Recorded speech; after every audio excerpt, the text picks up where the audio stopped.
Welcome back, everybody, to another deep dive. We've got a really interesting piece to dig into today. So this one's by Adam O. Anders, and it's called STEM as Safe Subjects: The Cost of an Education System Prioritizing Reductionism Over Humanity. Have you had a chance to look at this one yet? I have, yeah. It's a fascinating article, and I think really timely, given the emphasis on STEM education these days. Yeah, and it really seems like kind of pushing back against this idea that STEM is the be-all end-all. That's right. I mean, I even remember being in school, feeling this pressure, like, oh, if you're not good at science and math, you're not gonna, make it. It's like the only path to success. Yeah. So this Anders, he's kind of questioning that whole assumption. Yeah, and he actually calls STEM safe, which I thought was kind of a strange way to put it. Right. But because he's saying it's simple. Yeah, it's basically saying that it's safe because it's simple. Math problems have one right answer. Science experiments, you follow a set method. It's all very predictable. Right. And so in a way, it feels safe because you know what to expect. Like there's a right way to do it. Exactly. And if you do it that way, you're going to get the right answer. You'll succeed. But he's saying that that might actually be a problem. Right. Well, that's the thing. It's like we're training students for this world where everything is black and white. Right. Right or wrong. Like a very simplified view of the world. Exactly. And that's just not how the real world works. No, it's messy, it's complicated. Exactly. So how does he kind of connect this safety to being a problem? Well, he uses this analogy of corporate rats, following the rules, racing towards the cheese at the end of the maze. Like just doing what you're told to get the reward. Yeah, and he points out that this emphasis on finding the answer can actually stifle the development of critical thinking skills. Yeah, I can see that. Because, in the real world, there isn't always one right answer. It's like you're not learning how to think for yourself. Exactly. You're just learning how to follow instructions. Right. And that's not going to prepare you for the complexities of life. It's like being a robot almost. Yeah, kind of. So I'm curious about this idea of a reductionist worldview that he talks about. Yeah, that's a key concept in his argument. What does he mean by that? So it's basically this idea that STEM breaks things down into smaller measurable parts. Okay. Which is great for, solving specific technical problems. Right. But life is rarely that neat and tidy. Right. Like I remember being in history class. And it was all about memorizing dates and names and battles. Yeah. But we never really got into like the why behind those events. Right. Or the different perspectives involved. Exactly. And that's where I think the humanities and arts come in. Okay. Because they help us develop that ability to think critically. Yeah, like to see the bigger picture. Exactly. To grapple with ambiguity. To understand that there isn't always a single right answer. Right. So it's not just about memorizing facts. Yeah. It's about understanding context and meaning and making connections. Yeah. And he even goes as far as to connect this whole STEM-centric model to the larger capitalist machine. Right. Like, how does that work? Well, think about it. A system that rewards efficiency, predictability. Okay. The pursuit of measurable outcomes. Right. That sounds an awful lot like the corporate world. Interesting. And Anders argues that this type of education system is essentially churning out workers who are perfectly suited to function within that system. Oh, so he's saying like it's creating this workforce that's really good at following instructions. Exactly. Meeting deadlines, maximizing output, but maybe not so good at like questioning the system itself. Right. Or imagining alternative ways of being. Yeah. And that's where I think his critique gets really interesting. Okay, so it's not that STEM is inherently bad. Right. It's maybe the way we're approaching it. Yeah, exactly. That's reinforcing this worldview. Right. That might not be serving us in the long run. Right. And that brings us to what Anders sees as one of the biggest costs of this overemphasis on STEM. The potential stifling of self-knowledge and critical thinking.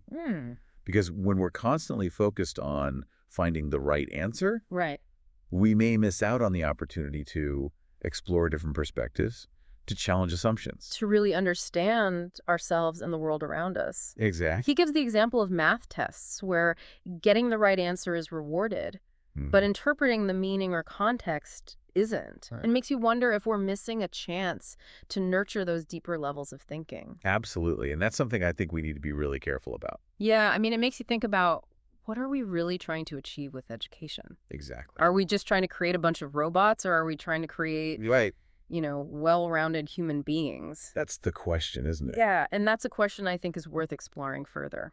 So let's take a quick break and we'll come back and delve into that a little bit more. It's interesting because, like, he's not saying we should just get rid of STEM altogether. Right. He's actually advocating for this, like, balance between STEM and humanities. Mm-hmm. He calls it educating for humanity, which I Yeah. thought was a really nice phrase. Oh, I like that. Yeah, like it's not just about, training workers for the And economy. it's about developing the whole person. Exactly. So what are some of the specific benefits he sees in humanities? Well, he talks about how they help us develop critical thinking skills, Okay. empathy, Mhm. creativity, those soft skills that are so important in the 21st century. Yeah, and those are things that you don't necessarily get from like a science textbook. Right, exactly. Like take history, for example. Okay. It's not just about memorizing dates and names. Right. It's about understanding different perspectives, Right. grappling with complex cause and effect relationships. So it's like it's teaching you how to think about the world in a more nuanced way. Not just like memorizing facts, but really understanding the context and the meaning behind them. Yeah, and that's something that I think is so important in today's world. Especially with all the like misinformation and fake news and everything. Exactly. Like you need to be able to think critically about the information you're consuming. Right. You can't just take everything at face value. Exactly. And he talks about literature too. Yeah, literature is another great example. Like, how does that help us develop those skills? Well, when you read a novel or a poem or a play, you're immersing yourself in different worlds, Okay.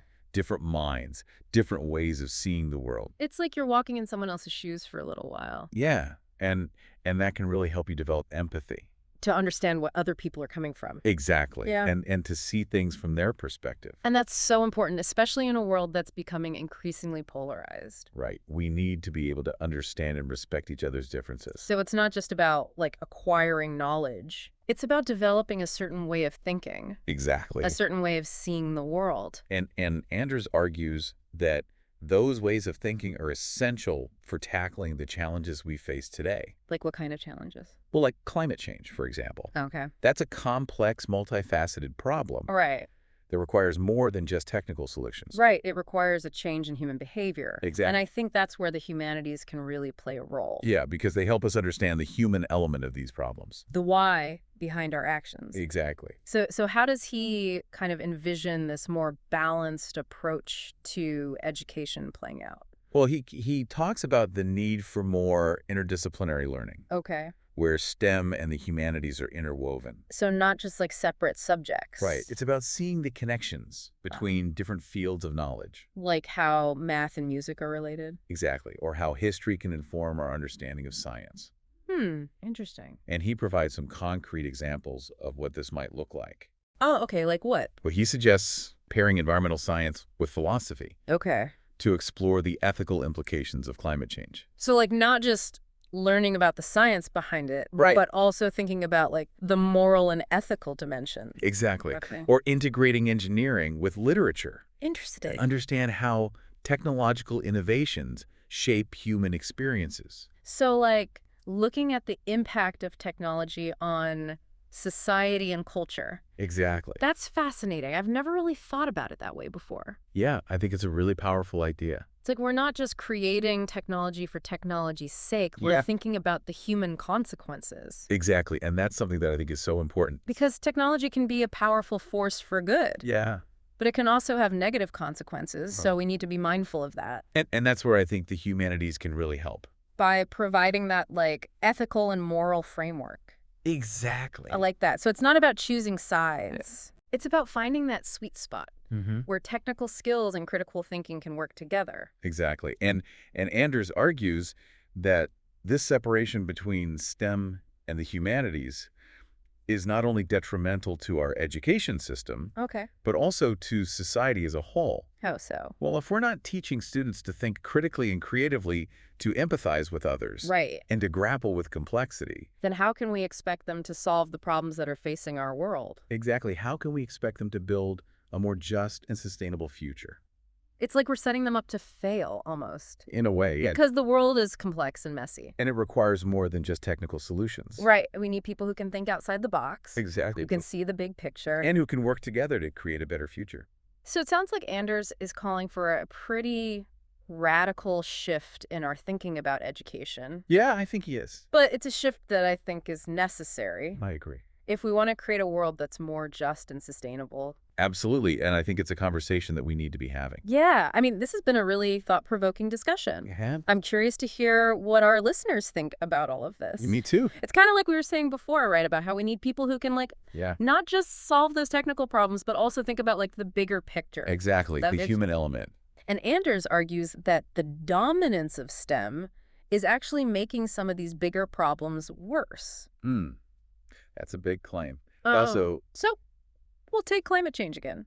Yeah. A purely technical approach might focus on reducing emissions, Down. developing renewable energy. Yeah. All essential, of course. Right. But without considering the human element, the cultural factors that are driving those consumption patterns, Right. are we really addressing the root of the problem? It's like putting a Band-Aid on a broken leg. Exactly. Yeah, you're stopping the bleeding, but... You're not fixing the actual problem. Right. And the humanities help us understand, why do we consume so much? Right. What are the cultural values that shape our relationship with the environment? Those are good questions. These aren't questions that can be answered with a scientific equation. Right. It requires a different kind of thinking. It's more about understanding human behavior Exactly. than just, figuring out the technical solutions, which obviously we need those too. Of course. But it's they have to work together. Yeah. It's not one or the other. Right. It's both. It's both. And Anders actually points out that, a lot of the technologies that have contributed to some of these problems, Okay. like fossil fuels, industrial agriculture, Right. they were developed through STEM disciplines. It's true. So his point is that a solely technical approach might not be enough. So we need that balance. You need the balance. Okay, so I'm curious, what can we do about this?